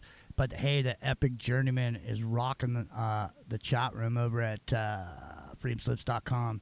And he's working, and that's why he's not here with us today. And but he is out there. We just want to say a shout out to the Journeyman. He's still got 2 more hours to work, and John still got to slave to the grind for 2 more hours. Yeah. Shout out to Epic. You the man, bro. Yeah, he's the man. He's the man, the professor of Speculation Island. My name's Jimmy. It's John Brisson. We are hanging long and deep right now. I might not be Mr. Right, but I'm definitely Mr. Right now, John. We're shifting gears, Johnny. We only got 16 minutes left, it looks like. Maybe. And let's hear about the algorithm, John. I want to get your opinion on something. I'm going to run about 3 or 4 minutes of this. Ladies and gentlemen, algorithms rule us all. Let's get into it. Computer. Evangelists of data are... Let me start.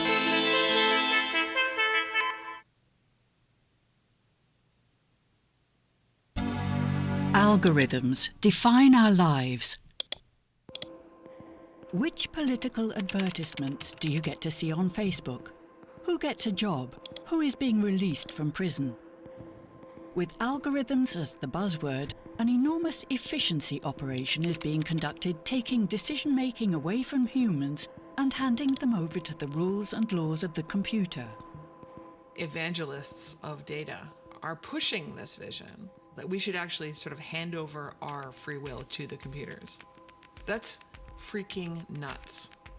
But what are we surrendering to? When you're giving over control, it's not to an algorithm, it's to a company. And until you get clear on that, you're going to be taken advantage of. What does the world look like when algorithms determine our personal future? I'm almost a year out trying to change other people's lives. Had it been for a compass, I would still be in prison. There's no button in the app that says, hold on, I have a problem with my bike, or... It's just being on or off. This is Backlight. Welcome to your digital future.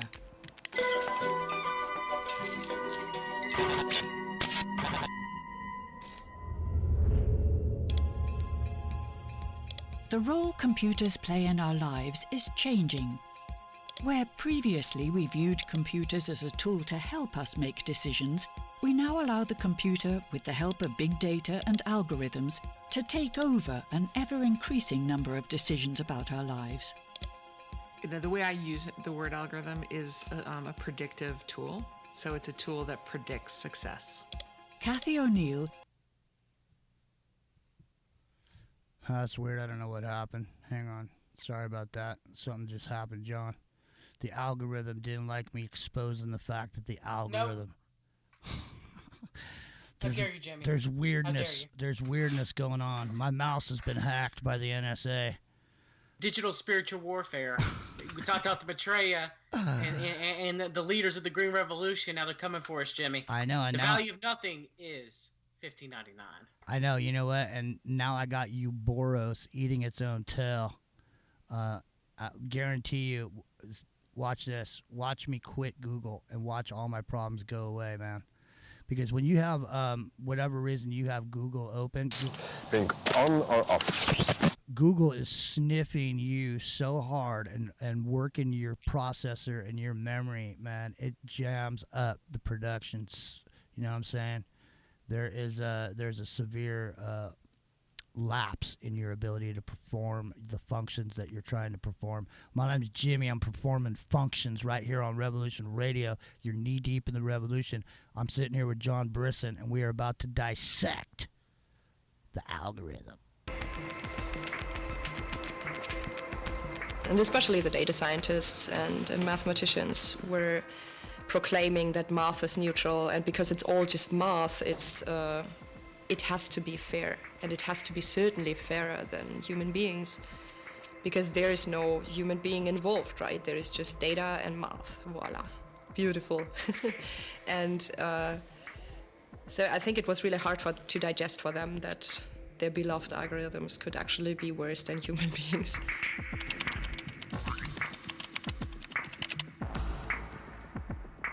Data is not neutral in itself, right? Because data is full of stereotypes, full of the concepts, and full of our culture, our certain culture that we are living in. There is like certain things where the whole world seems to agree on, but there's also a lot of things like homosexuality is a very common example for that, because there's a lot of societies where people think that this is a crime and that it is pervert and whatever. And there is also quite some societies nowadays who think it's just fine. And if you have criminal statistics that involve homosexuality, you would probably have like a lot more men there and stuff like that.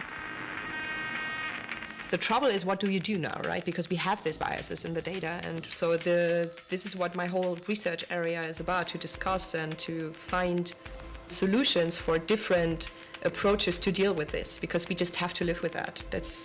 We are not going to get rid of this.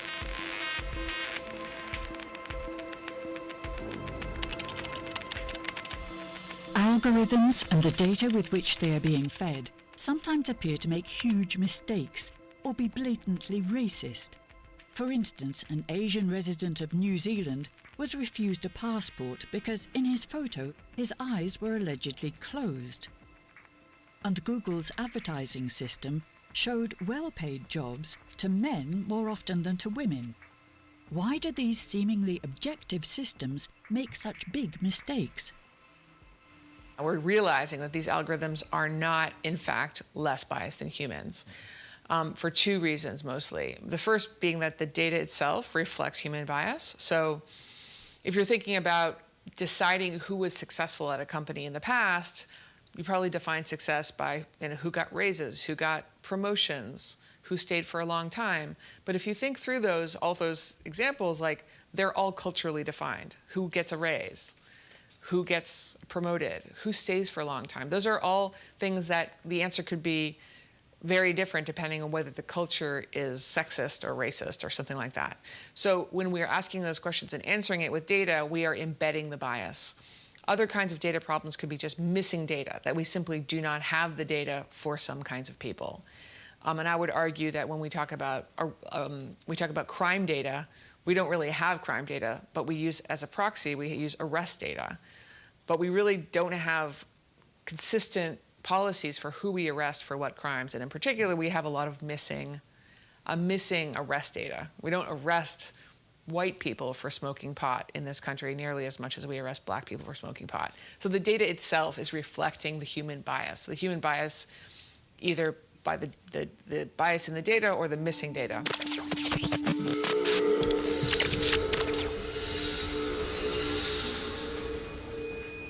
Even though algorithms are not perfect, in the United States, they are being used to make decisions previously made by judges.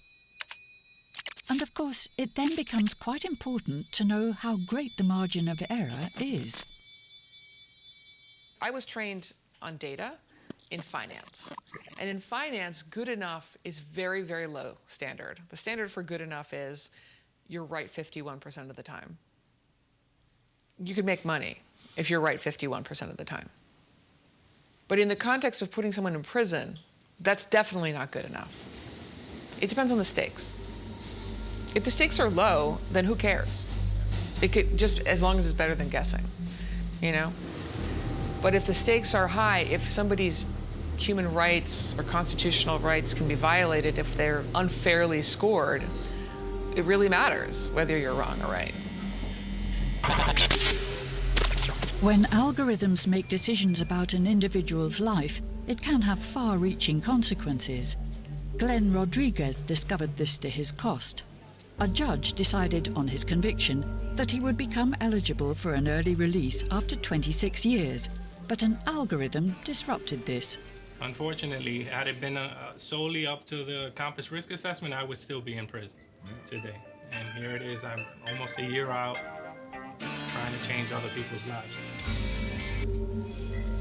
He's scheduled to be here today, and I was wondering what's going on. I am a youth case manager. What I do, it's a lot like what a probation officer would do.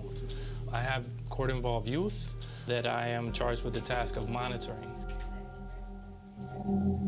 It's pretty much just making sure that they're doing all the right things. Doing the right thing means going to school, behaving at home, attending programs, being home.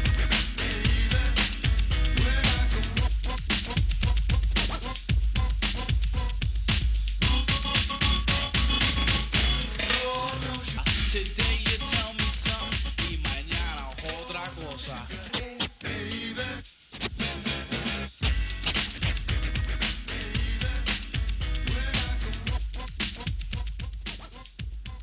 My name's Jimmy. The algorithm's coming, boy. It's gonna be down at the courthouse. John's gonna be deciding whether you're guilty or innocent, John. And it looks like from the AI's point of view, you just might be one of them funny boys. You guilty, boy. Yeah, Jimmy. But the algorithm knows more than humans apparently, and it still is able to make the same mistakes that human people do when it comes to judging each other. Well, I think it was really interesting what she was saying about the as far as the bias being programmed in based on there's bias that exists just simply by the way or by the environment that happens to be running at the time. And so the statistics that show up from that activity actually shows the bias. So you're programming the bias in. And that's interesting because, really garbage in, garbage out, right? That's right, Jimmy. I mean, didn't 4chan back in the day, Microsoft had a bot called Tay, and they just programmed everything they could into Tay for the jokes, for the lulz, using Alexander Duke and Chaos Magic. And so Tay became a Nazi, a literal Nazi, like a literal white nationalist, like Nazi. And, the AI only became what it was told to become. You know what I mean, Jimmy? Well, that's interesting, man. Very interesting, because that's what the input that it got, and that, it was getting input. And it's like, that's what it is. It's garbage in, garbage out, man. And speaking of input, Dr. Rowe is going to be having on the dude who owns 8chan on the network on Thursday, I think he said. Here. Jim? Yeah. What's the guy's name? Jim. Jim owned it. It's a man named Jim and a kid named Hot Wheels. Yeah, used to be part of. I think he's having Jim on probably. Jim's a weird dude. Jimmy, he's weird. Is he really? Well, he should be a good dude to be listening to on Mr. Rowe's show on Thursday right here on Revolution Radio, because I am in Santa Cruz, and let me tell you something. If you want to live in Santa Cruz, John, part of it is you got to be weird. So I'm living. Yeah, I know. He's a very polarizing character. He's a polarizing character, and 8chan right now is a polarizing issue. Well, 8chan's gone now. Well, I used to follow 8chan. I've followed 4chan back since 2004. I'm considered what they call I guess I don't want to say what they used to call people. It's kind of a derogatory term, but I've been there since I was going to college. since I graduated high school, as an image board, I used to check the video game board and the TV board way back when. Cool. And I still check 4chan, and it's still on there to this day. And same with 8chan. I used to post a lot of good information on the politics board at 8chan. I'm not a white nationalist, but you found some good stuff there sometimes. You know, you got to separate the wheat from the chaff, don't you, Jimmy? Yeah, and it doesn't matter what you read with your eyeballs at this point, because at this point they can't they can see. When I say they, I mean anyone who has access to the technology that I'm talking about. So it could be anyone. So I'm just saying they can watch the movement of your eyeballs and see how your eye reacts to whatever images you're seeing on the screen. So I know that's possible, John. So what was your reaction to that algorithm being the judge, jury, and executioner, and there's bias? Now, well, there's bias with it because the bias was programmed into it, wasn't it, Jimmy? That's what I mean. So if you happen to be someone that the bias is programmed into about, regardless of what your situation is, everyone's once everyone acquiesces to the fact that they think that the AI or that this robot judge is making decisions that are unbiased, then they put their trust in it and say that when it makes a verdict, we'll trust it. It's not racist. But then in actuality, it really will be racist, won't it, John? Yeah. Yeah. I mean, if we sum it up perfectly, that's what all this is the beast system, you know, the world order they cannot create, they can only manipulate and destroy. And because of that, they can only corrupt. You know what I mean, Jimmy? Seek and destroy, John. That's what they do. My name's Jimmy. We're a seek and destroy mission right here on Monday, 3 Pacific. And we're almost out of time, John. We only got minutes left. Tell everybody where they can find you. You guys can find me at fixyourgut.com or fixyourgut for health info. And we've read the documents on YouTube or we've read on Twitter. I'm breaking down the Finder's case right now. I've been researching it for years. Have a lot of information about Epstein on there, Trump, the Council for National Policy, you know, hard-hitting political topics, excellent guests. You know, I have frequently on there my boy, you listen to now, my man, Jimmy Jean. I also have the Epic Journeyman on too as well, and Billy. So yeah, you know, definitely, you know, follow my channel on YouTube and you'll hear Jimmy on there frequently. Yeah, it's a good time over there. We get into all kinds of subjects, and so I super enjoy having you here. And don't forget, ladies and gentlemen, we're fully self-supported through the generous contributions of the listeners. If you could throw some money in the guitar case on the way out, we appreciate it. If you can't do that, share it. Let people know where they can get a hold of the station and how they can listen in. It doesn't matter what time of day it is. It's 24/7. And check it out. There's 2 stations. There's Studio A and Studio B. So realistically, John, we're going 24 hours a day times 2. We get 48 hours worth of presentations in 24 hours. And let me tell you something. We're tired. It's a lot of work. Yeah, we get tired by the end of the week, ladies and gentlemen.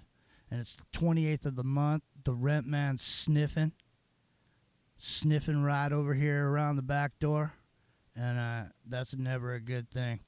So we are going to bone out. We want to thank you for joining us. We'll see you on Friday night right here in the MicroCosm at 11 p.m. Pacific.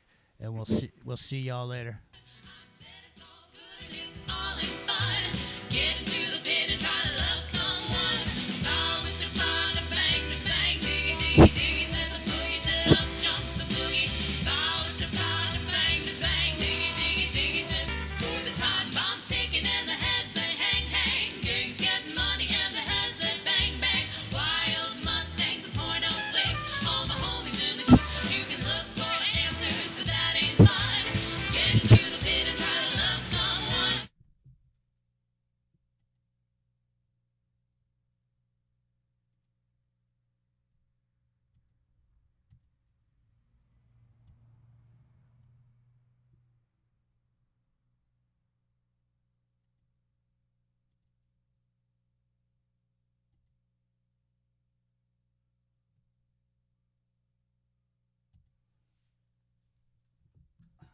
All right, hang on, John.